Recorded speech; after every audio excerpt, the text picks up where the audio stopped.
Bienvenue sur la chaîne YouTube de l'Église Providence. Je suis le pasteur Christophe Fabreg. Chaque prédication est un temps pour entendre Dieu, recevoir sa grâce et grandir dans la foi. Nous croyons que ce message sera pour toi une source de vie, d'encouragement et d'inspiration pour aller plus près de Dieu. Alors on te souhaite une bonne écoute et que Dieu te bénisse. On est dans cette série de messages, moi et ma maison. Et j'ai eu à cœur ce week-end de vous partager un message qui a pour titre « Moi et ma maison, nous réglons les conflits ». Merci pour tes encouragements. Je prêche pour toi, les autres sortez tous, je prêche pour toi ce matin. Peut-être vous auriez préféré un message « Moi et ma maison, nous évitons les conflits ». Ça aurait sans doute été un meilleur message. Mais je suis pasteur depuis suffisamment longtemps et je vis depuis suffisamment longtemps. J'ai eu suffisamment de rendez-vous dans ces 25 dernières années avec des hommes, des femmes, des couples, des célibataires, des familles, des frères, des sœurs, etc.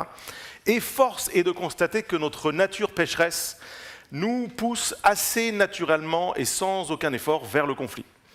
Et la question c'est, quand il y a un conflit, quand quelque chose est là, quand c'est compliqué, quand tout ne se passe pas comme on aurait imaginé ou aimé, quand un conflit arrive, comment on fait? Comment on le gère? Comment on peut régler un conflit?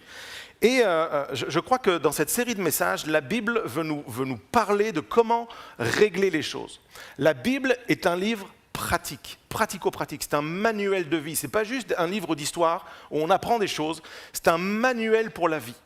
Et la Bible nous parle de familles, d'hommes et de femmes qui ont dû régler des problèmes. Et c'est pour ça que cette série se veut aussi quelque chose de très pratique. Quand on parle de famille, et ce matin je parle de la famille au sens naturel, les frères, les sœurs, les époux, les épouses, les enfants, mais on peut également le prendre au sens spirituel. La famille au sens spirituel, l'Église si vous préférez. Et j'ai écrit ceci, je crois que les conflits sont souvent une opportunité de croissance personnelle pour moi, et collective pour ma famille biologique, mais ma famille spirituelle, l'Église. Ceci étant dit, quand un conflit existe, l'objectif, je dois tout faire, je dois entrer, je dois activer quelque chose en moi, ce n'est pas naturel, c'est une démarche que je dois faire, je prends sur moi, je vais travailler à régler le conflit. Je vais travailler à résoudre la situation, à résoudre le problème. Ce n'est pas évident, ce n'est pas nécessairement facile, ce n'est pas toujours possible parce que tout ne dépend pas de nous, mais ma partie à moi, ma part à moi, même si l'autre ne veut pas, je vais travailler, je vais œuvrer, je vais prier, je vais m'activer pour résoudre le conflit. Et je vais travailler à le résoudre, ce que j'appelle par le haut. Résoudre le conflit n'est pas détruire quelqu'un pour dire j'ai plus de problème. Il y avait quelqu'un, il est parti, il n'y a plus de problème. Ça, c'est pas résoudre par le haut. Résoudre par le haut, c'est trouver un chemin de sortie honorable où les gens, les personnes, les situations sont respectées. Le but est de travailler, de comprendre que ce travail-là, on a besoin de l'aide du Saint-Esprit pour le réaliser. Parce que par nos propres forces, soit on va pas y aller, soit on va tout casser. Et combien disent ce matin « Oh, pasteur, j'ai besoin de l'aide du Saint-Esprit pour ne pas tout casser quand il y a un conflit » 5 personnes. Les autres, je vais vous convaincre. Je vais vous convaincre, je vais vous convaincre. Je bénis Dieu parce que la Bible, je l'ai dit, est un livre pratique et elle nous parle de familles qui vivent des choses que nous pouvons vivre dans une certaine mesure. Même si les contextes sont différents, même si les codes sont différents, les principes restent les mêmes. Et j'aime la Bible parce qu'elle nous dit les vraies choses, elle nous parle des vraies situations, elle n'enjolive pas les familles ou les gens qui marchent avec Dieu. Il pleut sur les bons et les méchants, et que l'on soit chrétien depuis 1000 ans ou là depuis 10 minutes, on peut vivre et on peut comprendre et on peut s'identifier dans ce que les personnages bibliques vivent. Et ce matin, j'ai choisi la famille de Jacob. Jacob, et notamment pour ceux qui connaissent un petit peu la Bible, l'épisode de la séparation avec son beau-père, sa belle famille, Laban. Jacob, c'est un homme qui, je vous fais un petit résumé de l'histoire pour pouvoir rentrer pleinement dans le message. Jacob est un homme qui est tombé follement amoureux d'une jeune femme qui s'appelle Rachel. Conte de fées, film hollywoodien.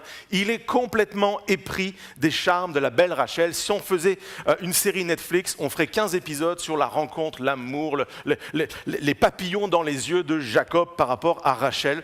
Et il va faire les choses comme elles se font à l'époque. Il va aller trouver le papa de Rachel, donc Laban.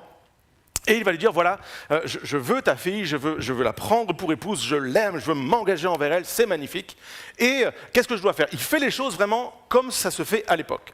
Et Laban va lui dire, écoute, si tu veux ma fille, c'est OK, il faut que tu travailles pour moi 7 ans. Il y en a, on leur demande d'attendre 7 mois entre je l'ai vue et je veux faire ma vie avec elle ou avec lui, 7 ans. OK? 7 ans. Et Laban dit oui. Je ne sais pas ce qui est le plus surprenant. Je ne sais pas si Jacob dit oui. Je ne sais pas ce qui est le plus surprenant. C'est que Laban demande 7 ans de travail ou que Jacob dise oui à 7 ans. Je ne sais pas le plus fou ce que c'est. Mais Jacob dit oui et puis il va travailler pendant 7 ans et comprenez ceci. Ce n'est pas 7 ans et je vis déjà avec la fille. C'est 7 ans, je me tiens à distance. Elle est là, elle est dans le paysage et je travaille pour celui qui va devenir mon futur beau-père. Je vis là, je partage les choses. Peut-être on va manger ensemble, il y aura tout le monde. Je vais la voir, mais je ne peux pas la toucher. Et toutes les femmes font « Waouh !» Et au bout de 7 ans, le contrat est rempli et mariage s'organise et Jacob va aller à ce mariage, il va être marié avec la femme qui est à côté de lui, il va lever ensuite son voile et il découvre que ce n'est pas Rachel. C'est sa sœur aînée, Léa. Et là vous dites, c'est pas possible. À l'époque, ça se faisait comme ça. Et à l'époque, tu ne reviens pas, il n'y a pas satisfait ou remboursé, ramenez-la sous 7 jours, il n'y a pas ça. Tu es marié. C'est un engagement sacré, on ne revient pas dessus, et Jacob se retrouve marié avec une femme qu'il n'aime pas. Il s'est fait avoir par son beau-père. Sympa la famille. Je ne sais pas de quoi vous allez parler ce midi à table, je ne sais pas si tu manges chez tes beaux-parents, mais reconsidère un petit peu comment tu avais pensé adresser les sujets ce midi. Pense à Jacob. Jacob, pense à Léa. Pense à Rachel. Et Laban, pour justifier de tout ça, va dire, tu vis avec nous depuis maintenant 7 ans, et tu n'as toujours pas compris les codes. Il n'est pas dans notre coutume de marier la cadette avant l'aînée. Donc tu devais te douter qu'on marierait d'abord l'aînée, et c'est pour ça que tu te retrouves marié avec Léa. Aucun des protagonistes n'est heureux de cette histoire. Ni Jacob, ni Léa, ni Rachel. Et donc Jacob va faire quelque chose, il dit, mais moi c'est Rachel que je veux. Qu'est-ce que je dois faire pour l'avoir? Et Laban va lui dire, travaille pour moi 7 ans. C'est un génie, le gars. 7 ans. Travaille encore pour moi 7 ans. Et la folie, Jacob dit oui. Et toutes les femmes qui n'avaient pas dit « Waouh !» la première fois vont le dire maintenant spontanément. « Waouh !» Le gars, il se bat pour moi pendant 14 ans. Il m'aime silencieusement pendant 14 ans, il ne me touche pas pendant 14 ans, il fait tout pour m'avoir pendant 14 ans. Ah, il y a eu un ouah spontané, quand même. Il y a quelqu'un qui dit, bah ouais, quand même, c'est quand même 14 ans là, oh. 14 ans. Et au terme donc, de ces 7 années supplémentaires, il va enfin pouvoir se marier. Et là, tu te dis, quand même, Jacob, il a vraiment pris sur lui pour les conflits, pour limiter les conflits, pour bien gérer les choses.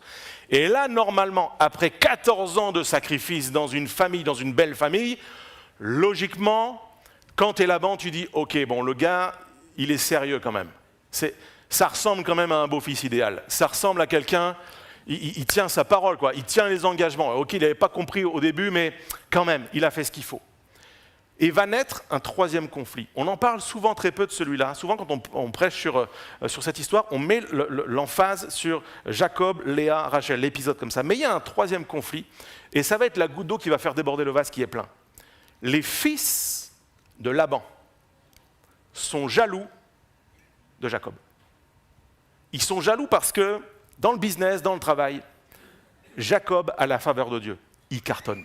Ils font tous le même métier, mais lui, il est meilleur. Ils font tous le même métier. Ils ont les mêmes outils, mais Jacob a de meilleurs résultats. Et à un moment, les fils de Laban, ils n'en peuvent plus et ils vont commencer à chercher querelle à Jacob. Et là, Jacob, il n'en peut plus. Et on va lire le texte, cette histoire, à partir de ce moment-là, où Jacob va prendre une décision radicale. Je prends mes clics, mes claques et je me barre. ce sentiment que les uns et les autres, nous pouvons avoir. Dans mon couple, je prends mes clics, rassure-toi chérie, c'est une illustration. Non mais elle est là quand même. Je prends mes clics, mes claques et je me barre, j'en peux plus.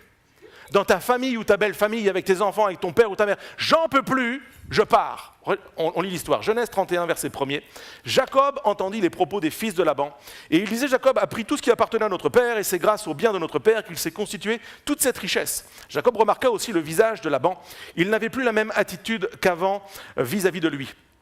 C'est alors que l'Éternel dit à Jacob, « Retourne dans le pays de tes pères et dans le lieu de ta naissance, je serai avec toi. » Jacob fit appeler Rachel et Léa au champ vers son troupeau, et il leur dit, « Je vois au visage de votre père qu'il n'a plus la même attitude qu'avant envers moi. Cependant, le Dieu de mon père a été avec moi. Vous savez vous-même que j'ai servi votre père de toute ma force. Quant à votre père, il m'a trompé et il a changé 10 fois mon salaire. Mais Dieu ne lui a pas permis de me faire du mal. » Verset 14. Rachel et Léa lui répondirent, « Avons-nous encore une part et un héritage chez notre père ? Ne sommes-nous pas considérés par lui comme des étrangères, puisqu'il nous a vendus et même mangé notre argent ? Toute la richesse que Dieu a enlevée à notre père nous appartient à nous et à nos enfants. Fais maintenant tout ce que Dieu t'a dit. » Jacob se leva donc et fit monter ses enfants et ses femmes sur les chameaux. Il amena tout son troupeau et tous les biens qu'il possédait, le troupeau qui lui appartenait, dont il était devenu propriétaire à Padan-Aram. Et il se rendit vers son père Isaac au pays de Canaan. Laban étant parti tondre ses brebis et Rachel vola les téraphimes de son père. De son côté, Jacob trompa Laban l'araméen en ne l'avertissant pas de son départ, et il s'enfuit avec tout ce qui lui appartenait. Il se leva, traversa l'Euphrate, c'est un fleuve, et il se dirigea vers la région montagneuse de Galad. 3 jours plus tard, on annonça à Laban que Jacob s'était enfui. Il prit ses frères avec lui, le poursuivit durant 7 jours de marche et le rattrapa dans la région montagneuse de Galad. Cependant, au cours de la nuit, Dieu apparut en rêve à Laban l'araméen et lui dit « Garde-toi de parler à Jacob, que ce soit en bien ou en mal. » Laban rattrapa donc Jacob alors que celui-ci avait planté sa tente sur la montagne. Laban planta aussi la sienne et avec ses frères dans la région montagneuse de Galad. Alors Laban dit à Jacob, « Qu'as-tu fait? Pourquoi m'as-tu trompé et emmènes-tu mes filles comme des prisonnières de guerre? Pourquoi as-tu pris la fuite en cachette et m'as-tu trompé au lieu de m'avertir? Je t'aurais laissé partir au milieu de la joie et des chants, au son du tambourin et de la harpe. Tu ne m'as pas permis d'embrasser mes petits-enfants et mes filles. Tu t'es comporté de façon stupide. Ma main est assez forte pour vous faire du mal. Mais le Dieu de votre père m'a dit hier, garde-toi de parler à Jacob, que ce soit en bien ou en mal. Et maintenant que tu es parti, parce que tu languissais après le foyer de ton père, pourquoi as-tu volé mes dieux? Jacob répondit à Laban, c'est que j'avais peur. Je me suis dit que tu m'enlèverais peut-être tes filles. Quant à celui auprès duquel tu trouverais tes dieux, qu'il cesse de vivre. Devant les membres de notre parenté, reconnais ce qui t'appartient chez moi et prends-le. Verset 36, Jacob se fâcha et chercha querelle à Laban. Il reprit la parole et lui dit, quel est mon crime? Quel est mon péché pour que tu me poursuives avec tant d'ardeur? Quand tu as fouillé toutes mes affaires, qu'as-tu trouvé des affaires de ta maison? Dépose-le ici devant nos parentés respectives et qu'elles soient juges entre nous deux. Voilà 20 ans que j'ai passé chez toi. Tes brebis et tes chèvres n'ont pas avorté et je n'ai pas mangé les béliers de ton troupeau. Je ne t'ai pas rapporté de bêtes trouvées déchiquetées. J'ai payé le dédommagement. Tu me redemandais ce qu'on me volait de jour et ce qu'on me volait de nuit. La chaleur me dévorait pendant le jour et le froid pendant la nuit, et le sommeil fuyait mes yeux. Voilà 20 ans que j'ai passé chez toi. Je t'ai servi 14 ans pour tes 2 filles, 6 ans pour ton troupeau. Tu as changé 10 fois mon salaire. Si le Dieu de mon père, le Dieu d'Abraham, celui que craint Isaac, n'avait pas été en ma faveur, tu m'aurais maintenant renvoyé les mains vides. Dieu a vu ma peine et le travail de mes mains, et hier il a prononcé son jugement. Laban répondit à Jacob, ces filles sont les miennes, ces enfants sont les miens, ce troupeau est le mien et tout ce que tu vois m'appartient. Que puis-je faire aujourd'hui pour mes filles ou leurs enfants, ce qu'elles ont mis au monde? Viens maintenant, concluons une alliance, toi et moi, et que quelque chose serve de témoignage entre nous. Jacob prit une pierre et la dressa en guise de monument. Jacob dit aux membres de sa parenté, ramassez des pierres. Et ils prirent des pierres et ils firent un tas. Ils mangèrent là, sur le tas. Laban l'appela Jégar, ça du tas. Et Jacob l'appela Galed. Laban dit que ce tas serve aujourd'hui de témoignage entre toi et moi. Verset 51, Laban dit à Jacob, vois ce tas de pierres et ce monument que j'ai placé entre toi et moi. Ils seront encore témoins que je ne dépasserai pas ce tas dans ta direction et que de mon côté, tu ne dépasseras pas ce tas et ce monument dans ma direction avec de mauvaises intentions. Que le Dieu d'Abraham et le Dieu de Nacor, c'est-à-dire le Dieu de leurs ancêtres, soit juge entre nous. Jacob prêta serment au nom de celui que craignait son père Isaac. Jacob offrit un sacrifice sur la montagne et invita les membres de sa parenté à manger. Ils mangèrent donc et passèrent la nuit sur la montagne. Amen. Ce matin, j'aimerais à travers ce texte, long texte, pardon pour cette longue lecture, ce n'est pas forcément l'habitude que j'ai, mais pour comprendre l'histoire, il fallait que je prenne un maximum d'informations. J'aimerais qu'on puisse extraire 4 principes nécessaires à la résolution de conflits. Et le premier d'entre eux, le premier des 4, c'est écoutons et parlons avec vérité. Je relève ces 2 versets. Le verset 26, Laban dit à Jacob, qu'as-tu fait? Et verset 31, Jacob répondit, c'est que j'avais peur, je me suis dit que tu m'enlèverais peut-être tes filles.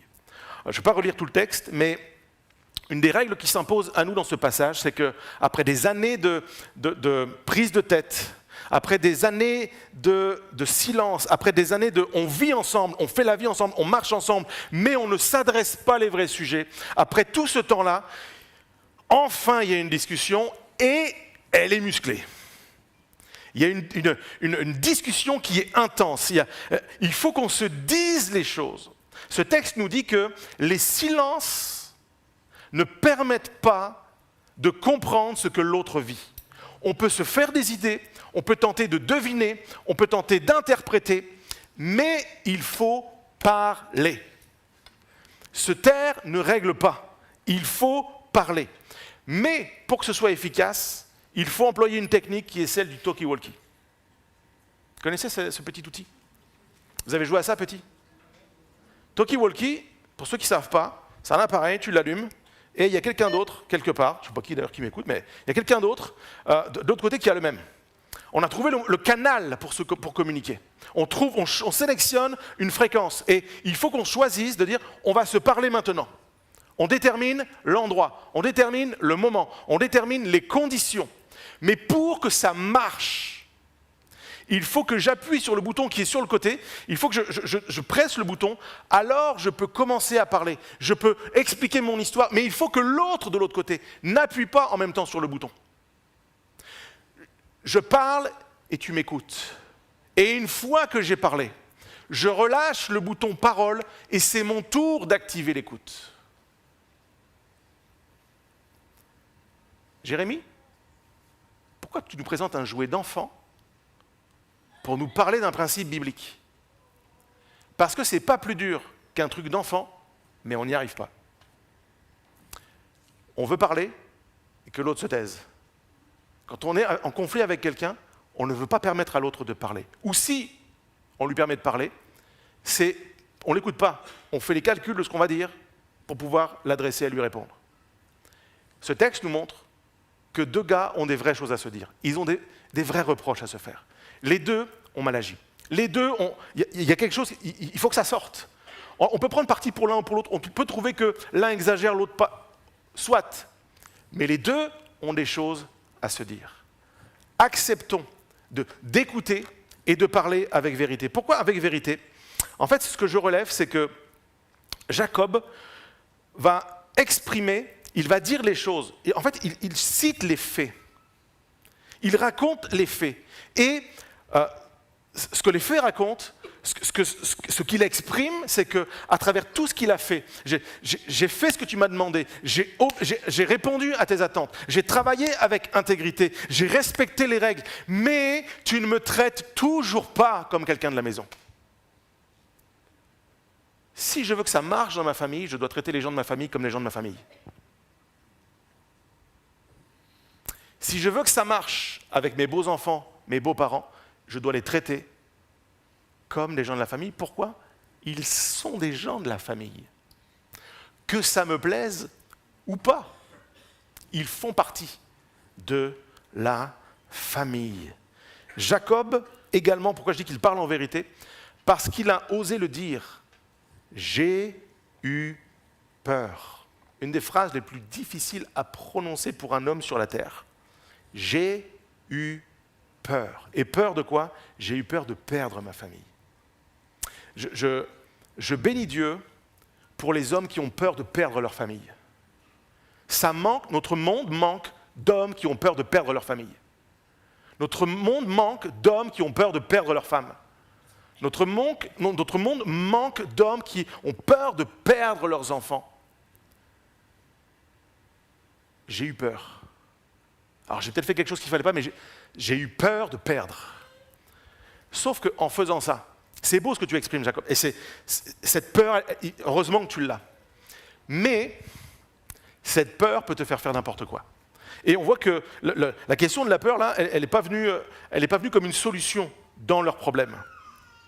Certainement, ce dont Jacob a eu le plus peur, c'est de parler à Laban. Et je crois que des fois, on peut cacher notre peur de perdre. On peut penser que c'est elle le problème, mais le vrai problème, c'est j'ai peur de parler. Est-ce que tu as peur de parler ou est-ce que tu as peur de perdre? Est-ce que tu as peur, si tu parles, de perdre? Dans tous les cas, ce texte me dit qu'il faut que je parle. Tout le temps qu'ils ne se sont pas parlé, ils n'ont pas pu régler le problème. Pour régler le problème, il fallait commencer par parler. J'ai écrit ceci. N'attendons pas de devoir fuir notre famille pour commencer à parler. Créons le bon contexte. Et ne remettons pas sans cesse à plus tard. Se taire, c'est faire monter la pression jusqu'à l'explosion. Jacob et Laban se sont parlé, ils se sont dit des choses fortes, mais en se respectant. C'est ce que j'aime. Même si, vous l'avez noté avec moi, hein, c'est stupide. Tu as été stupide. La balle n'est pas dans le camp de Laban quand même, en termes de dignité. Mais Jacob a la belle attitude. Est-ce qu'il a été stupide? Je vous en laisse juge. Même quand quelqu'un est stupide, est-ce qu'il faut lui dire « je vous en laisse juge » ? Je veux retenir que Jacob n'a pas mis son poing, dans la tête du beau-père, parce que son beau-père lui a dit qu'il avait été stupide. Et il a continué de parler avec vérité, d'exprimer et de trouver une solution après avoir parlé. Ça m'amène à la deuxième pensée dans ce texte. Acceptons de laisser partir pour continuer à vivre. Laban répondit à Jacob, « Ces filles sont les miennes, ces enfants sont les miens, ce troupeau est le mien, et tout ce que tu vois m'appartient. » Ça va être compliqué. Ça va être très compliqué. Que puis-je faire aujourd'hui pour mes filles ou pour leurs enfants, celles qu'elles ont mis au monde? En fait, Laban prononce quelque chose d'extrêmement révélateur. Ces gens sont à moi. Ça parle de quelqu'un qui n'a pas compris un principe biblique. Ça parle de quelqu'un qui pense que les enfants qu'il a, les petits-enfants qui sont les siens, sont à lui. Et il le croit vraiment. Il le pense vraiment. Même si les codes sociaux sont différents, on n'est pas dans la même époque, etc., mais les principes de Dieu, eux, sont immuables. Et avant Laban, la parole de Dieu existait déjà. Et la parole de Dieu, Genèse 2, nous le dit. L'homme quittera son père et sa mère, s'attachera à sa femme, et les deux deviendront une seule chair. Est-ce qu'on doit quitter son père et sa mère? Oui. Quand? Quand on est un homme. Quand on est une femme. Quand on est un adulte. Pas quand on est un petit enfant. Un petit enfant ne peut pas quitter son père et sa mère. Ce serait dangereux pour lui. Il n'est pas équipé, il n'est pas responsable, il n'a pas tous les codes, il n'a pas tout appris. Un homme, une femme, doit quitter son père et sa mère. Si je ne le fais pas, il va y avoir des conflits. Pour régler un conflit, je dois quitter mon père et ma mère. Parents, laissons partir. Laissons partir. Je me mets dedans. Laissons partir nos enfants. Permettons à nos enfants de partir. Ne les retenons pas. Travaillons à ce qu'ils puissent partir. Laissons-les partir. Et la question n'est pas premièrement géographique. La question n'est pas premièrement pars à 500 km ou à 6000 km comme le mien. C'est pas ça le point. Tu peux partir à 6000 km et pas avoir quitté ton père et ta mère. Si tu fais tes choix en fonction de ce qu'ils pensent, de ce qu'ils vont dire, de ce qu'ils vont... t'as pas quitté ton père et ta mère. Si tu quittes, mais c'est eux qui payent tout, t'as pas quitté ton père et ta mère. On dit les choses ce matin. Ah ouais, je rentre du Québec, je suis chaud. Hein. Et c'est pas le décalage horaire, c'est la parole de Dieu, les amis. Il y en a qui tremblent un peu. Ouais, mais restez, ça va être bien quand même. On parle des vraies affaires. La Bible parle des vraies affaires. Ah, c'est troublant, hein. Fais-nous plutôt un message comme d'habitude où tu nous encourages, Dieu est fort, Dieu est puissant. C'est le même Dieu. L'homme quittera son père et sa mère. Laban entend, ils doivent partir, ils ne sont plus à toi. L'homme quittera, il y a une coupure, il y a quelque chose, la différenciation. Je fais mes choix, je pars. Et peut-être que ça va être une source de troubles, de blessures chez l'autre, mais je suis un adulte, je dois faire mes choix, je dois les assumer et je dois les porter. Je ne dois pas être maintenu par mon beau-père dans une situation, non seulement, même pas de fils, mais d'esclave, et tu crois que je t'appartiens, je ne suis pas à toi. C'est biblique. C'est biblique. Bien sûr, parents, nous voulons, je me mets dans le lot, je suis fils, mais je suis aussi père. Nous voulons que nos enfants fassent des bons choix. Et tous les parents disent Amen, spontanément. Mais les bons choix, ce n'est pas forcément ce qu'on aurait fait. Et même si, à la fin de l'histoire, on avait raison et qu'ils avaient tort, on ne les rendra pas responsables si on choisit pour eux. Si nos enfants acceptent nos conseils, tant mieux. S'ils ne les acceptent pas, tant pis. Mais rendons-les responsables de leurs choix. Permettons à nos enfants de devenir des adultes. Souffrons que nos enfants deviennent des adultes. Parce que sinon, il va se passer, tôt ou tard, ce qui s'est passé dans la vie de Jacob et de Laban. Ça va parler fort. Ça va se dire des choses qu'on n'aimerait pas se dire. Après des années de silence, après 20 ans de silence. Rendez-vous compte, 20 années. Ils ont paumé 20 ans de bons rapports. Ils avaient des rapports, mais ils étaient mauvais. Et au bout de 20 ans, enfin on se dit les choses, et puis c'est le moment de la rupture. Moi, je n'ai pas envie de vivre ça. Je ne sais pas vous, mais moi, ça ne me fait pas rêver. J'ai envie de comprendre et de régler avant les dossiers. Pourquoi est-ce qu'ils ne l'ont pas réglé? Je l'ai dit, la peur. J'ai eu peur. Frères et sœurs, arrêtons d'avoir peur. Parlons et écoutons. Parlons avec vérité et écoutons. Acceptons de laisser partir. Acceptons de laisser partir. J'ai écrit ceci, la peur ne règle aucun conflit, elle les fait perdurer. Nous n'appartenons pas aux gens et les gens ne nous appartiennent pas. Je le redis, c'est fort. Nous n'appartenons pas aux gens et les gens ne nous appartiennent pas. Acceptons de laisser partir, de couper certains liens pour sortir du conflit et vivre la vie à laquelle Dieu nous appelle. Amen. Cette pensée forte ne s'applique pas au couple.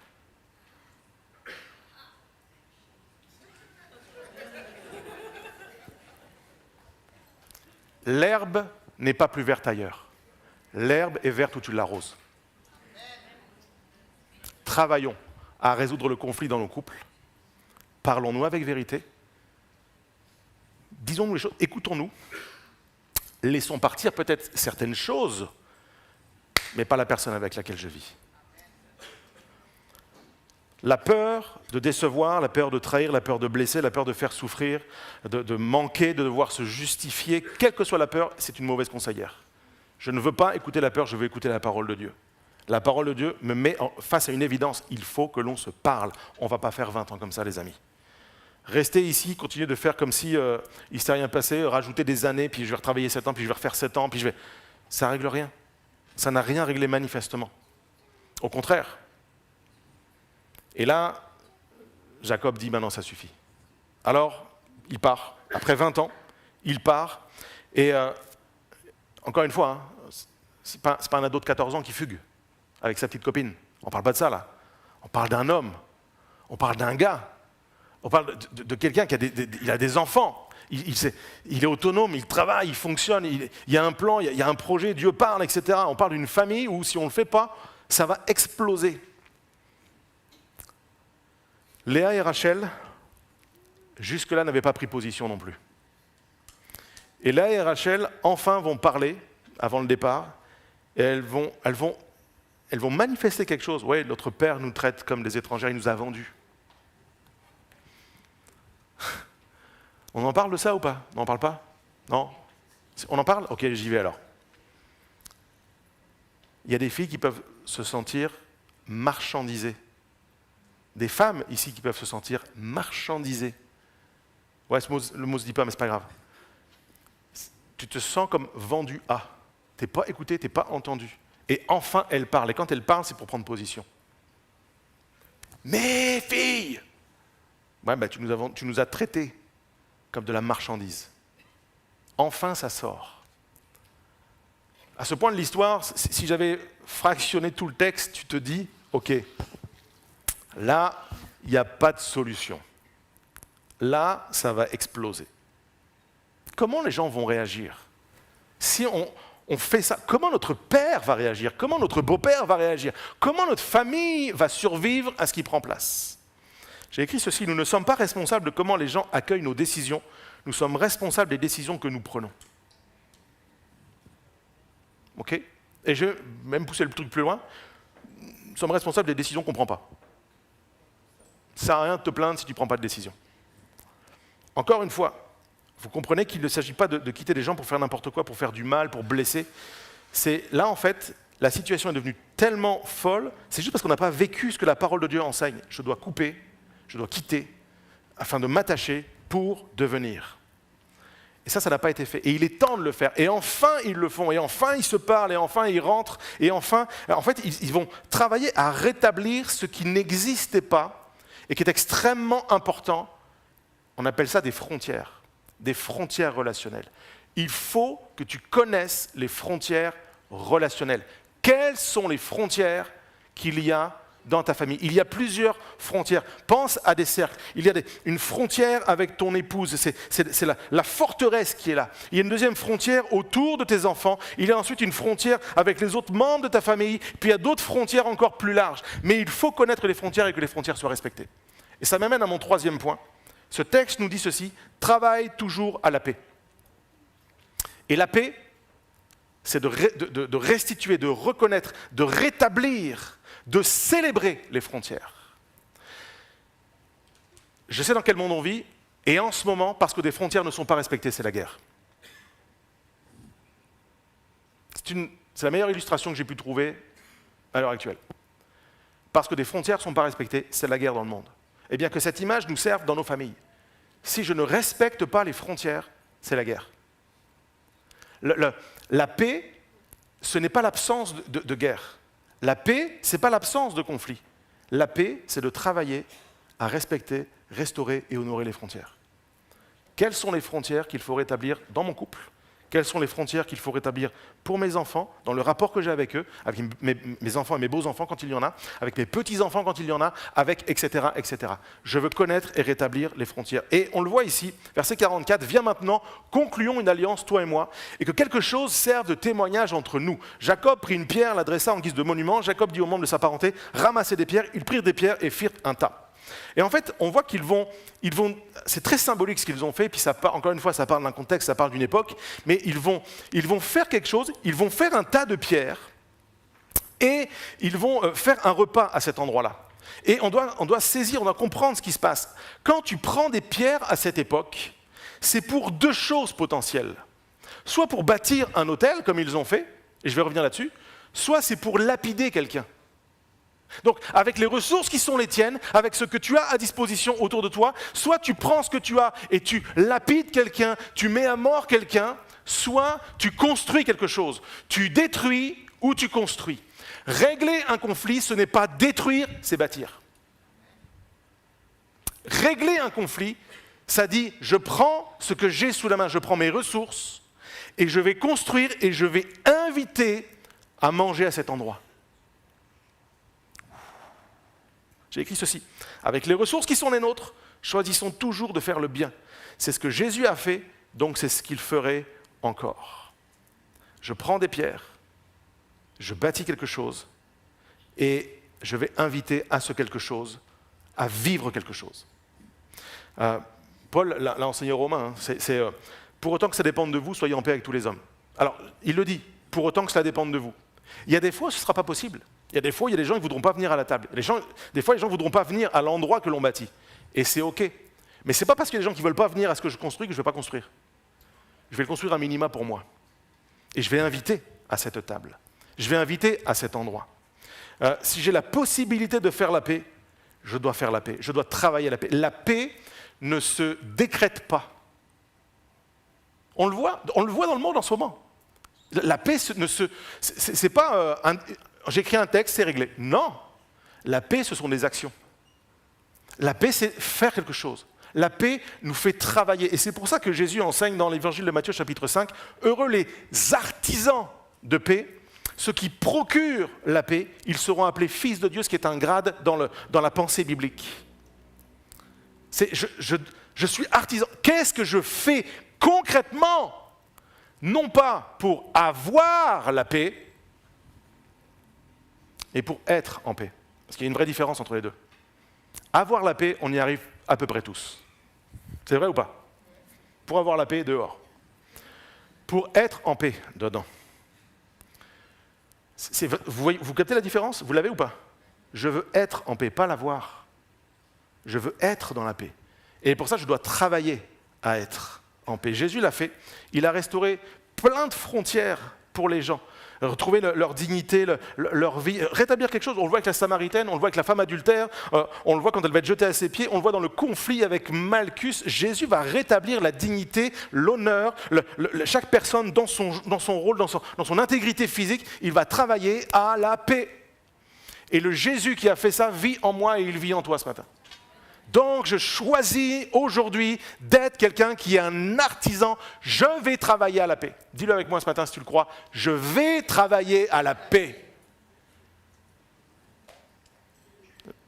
Jacob va demander à conclure une alliance. Il ramasse des pierres. Et ce qui est magnifique, on l'a lu, il va inviter les membres de sa famille à en faire autant. Oh, c'est fort. Ça pourrait tellement paraître pour un détail. Il va dire à ceux de sa parenté, il va dire, en fait, c'est une façon d'affirmer à la partie en face, à son beau-père, ma famille, les miens, mes épouses, mes enfants, ramassons des pierres. En fait, la famille est impliquée dans le dossier de paix. Comment j'implique ma famille quand il y a un conflit? T'as vu ton grand-père? T'as vu ta mère, ce qu'elle a fait? Écoutez bien, c'est sérieux l'affaire. S'il y a un conflit entre ton épouse et toi, ou ton ex-épouse et toi, et que tu impliques tes enfants pour leur faire prendre position, tu agis mal. Sauf que je te le dise ce matin, mais c'est la parole de Dieu qui te l'affirme.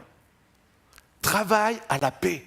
Engage tes enfants à ramasser des pierres, non pas pour lapider celui ou celle qui te fait du mal, qui t'a fait du mal, mais pour bâtir un autel. Bâtis un autel, quelque chose qui, encore une fois, ça ne veut rien dire pour nous, un tas de pierres. L'autel dans la pensée, c'est un endroit où j'invite Dieu, où Dieu est convoqué. Ce n'est pas juste la partie adverse et moi, Dieu est invoqué là. Et c'est par là que passera la résolution du conflit.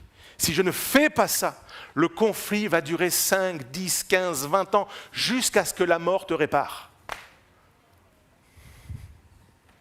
Frères et sœurs, ça ne peut pas être ça. On va conclure une alliance et à cet endroit, ils ont mangé. Après tout ça, ils mangent ensemble. Après tout ça, on peut manger ensemble. C'est un acte très symbolique, c'est un acte de paix. J'ai écrit ceci, la table en famille, c'est un endroit qui doit servir à la paix, à célébrer les liens qui nous unissent et ce que Dieu fait en nous, pour nous et à travers nous. Utilisons la table, les moments, et je m'adresse à des Français là, c'est encore plus facile chez nous. Tu as des raisons de te diviser quand tu manges à l'étranger, crois-moi. Mais là, tu es en France, utilisons les moments à la table pour restaurer, bénir, encourager, et pas pour critiquer, fâcher, calomnier, ou je ne sais pas quoi. On a travaillé à bâtir cette table. On y a invoqué Dieu. Ce n'est pas la peine que tu rendes grâce avant le repas pour critiquer derrière. Oublie ça. Ton plat, ce sera mauvais quand même. Ce sera mauvais quand même. Tu peux faire la chanson « Seigneur, toi qui donnes pâture avec tes petits-enfants », mais si c'est pour critiquer leurs parents à table, la bouffe ne sera pas bonne. Regardez ce qu'ils vont faire. Verset 47. Laban l'appela Jégar, Sa'a du tas. Et Jacob l'appela Galed. Laban dit que ce tas serve aujourd'hui de témoignage entre toi et moi. En fait, ces deux noms signifient la même chose. C'est le sens de témoin, témoignage. C'est Laban et Jacob qui disent on veut laisser ce témoignage à nos familles, on veut laisser ce témoignage à ceux qui font le chemin avec nous. On veut maintenant. On s'est planté avant, mais maintenant, il faut que le témoignage soit un témoignage de paix, on s'est quitté, mais on peut manger ensemble. On va arrêter de se poursuivre, on va arrêter de se fuir. On va s'asseoir, on va faire une alliance de paix et on va manger ensemble.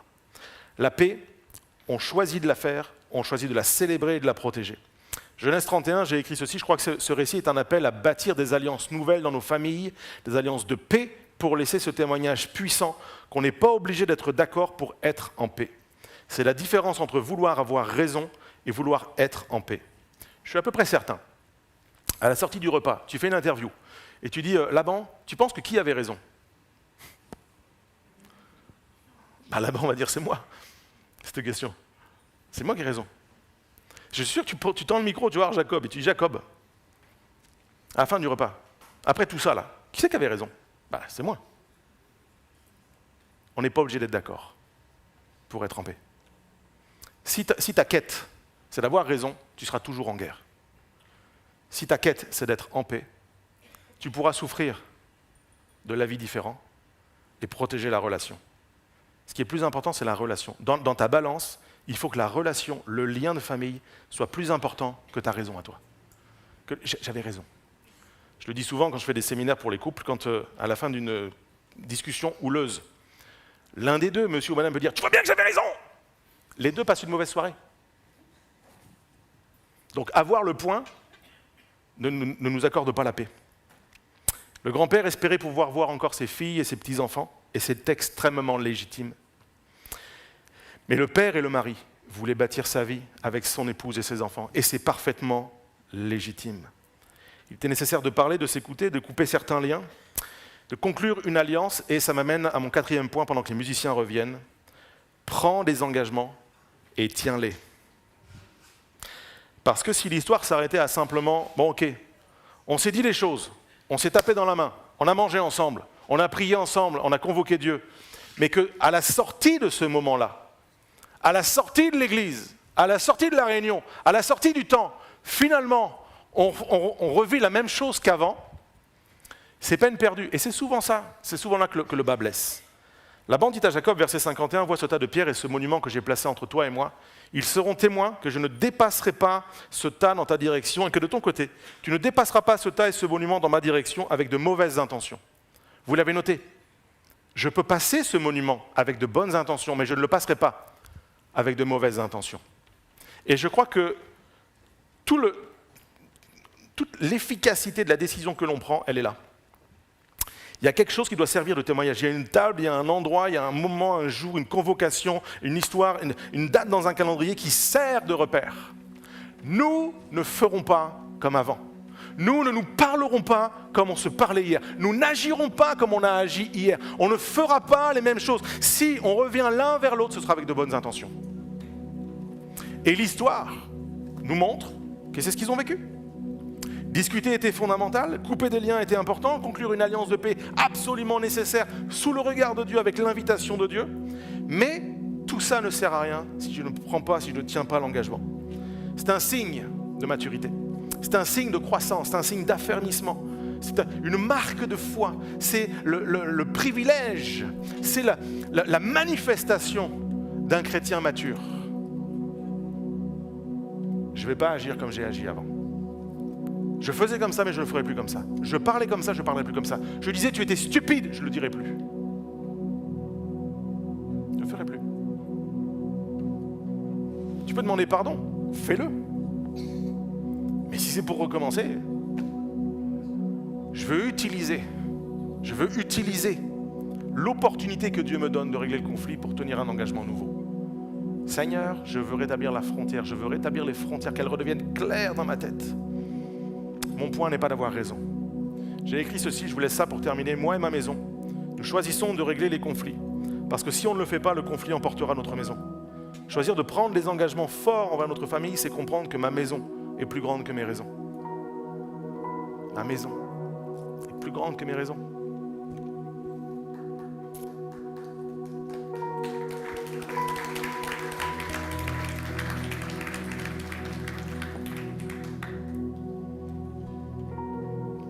30 secondes. Ton couple est plus grand que tes raisons. Ton mariage est plus grand que tes raisons. Tes enfants, leur avenir, leur autonomie, leur indépendance est plus grande que tes raisons. Tes petits-enfants, c'est plus grand que tes raisons. C'est pas que tes raisons, c'est pas ce qui compte. Un jour, on va se présenter devant Dieu. Est-ce que vous pensez vraiment qu'on va lui dire, tu vois que j'avais raison?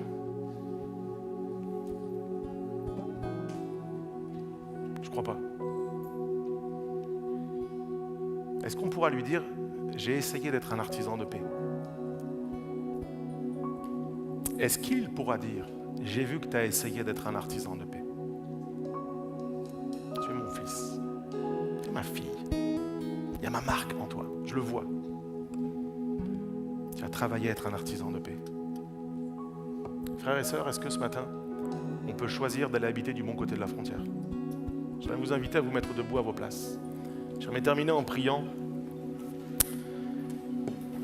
J'aimerais vous inviter à fermer les yeux, pencher la tête un instant.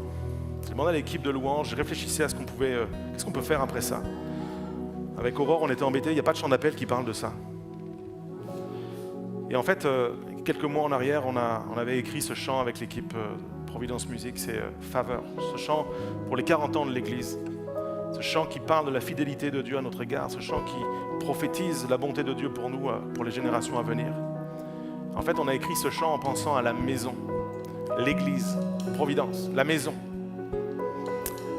Et on est capable de proclamer, de réaliser, de comprendre, de célébrer la faveur de Dieu sur la maison de Dieu. Et j'aimerais qu'on puisse le chanter en le réalisant pour notre maison à nous, pour notre famille à nous. Et peut-être que tu pourrais me dire, mais pasteur, moi, ma maison, elle est cassée, elle est en ruine, elle est percée, elle est détruite, il n'y a plus de maison. J'aimerais que tu prennes position avant qu'on chante ce chant pour prendre des pierres et la rebâtir. Pour rebâtir la maison peut-être qui a été dévastée. Pour réparer la maison où il y a des pièces qui sont un peu abîmées. Pour dire, je vais travailler à restaurer des liens.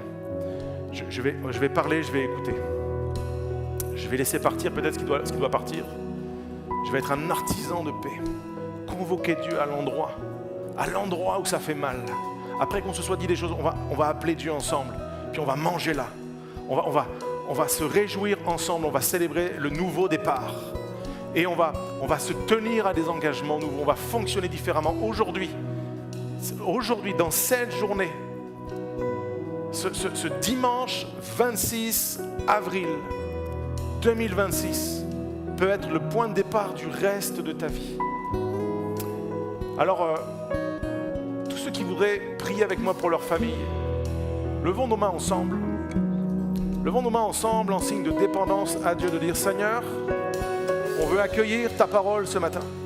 On veut accueillir tes principes, Seigneur. Tu nous appelles à réaliser que ça ne sert à rien de passer 20 ans à faire semblant pour s'envoyer des missiles au visage après avoir tenté de fuir. Seigneur, on veut comprendre ces choses pour ne pas les vivre.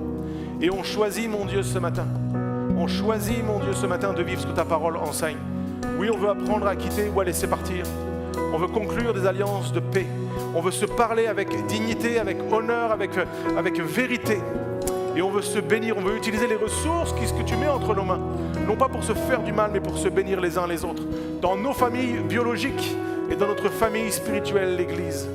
Donne à chacun de mes frères et de mes sœurs, chaque chef de foyer, chaque père, chaque mère, chaque enfant, chaque fils, chaque fille, petit-fils, petite-fille, la dimension de foi pour vivre pleinement ta parole, afin que nous soyons encore au bénéfice de ta faveur.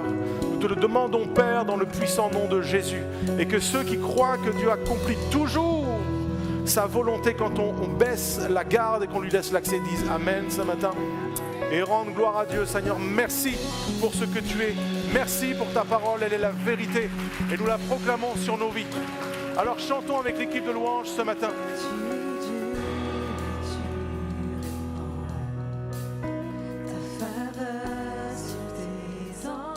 On veut ta faveur, Seigneur, sur nos vies encore. On la reconnaît.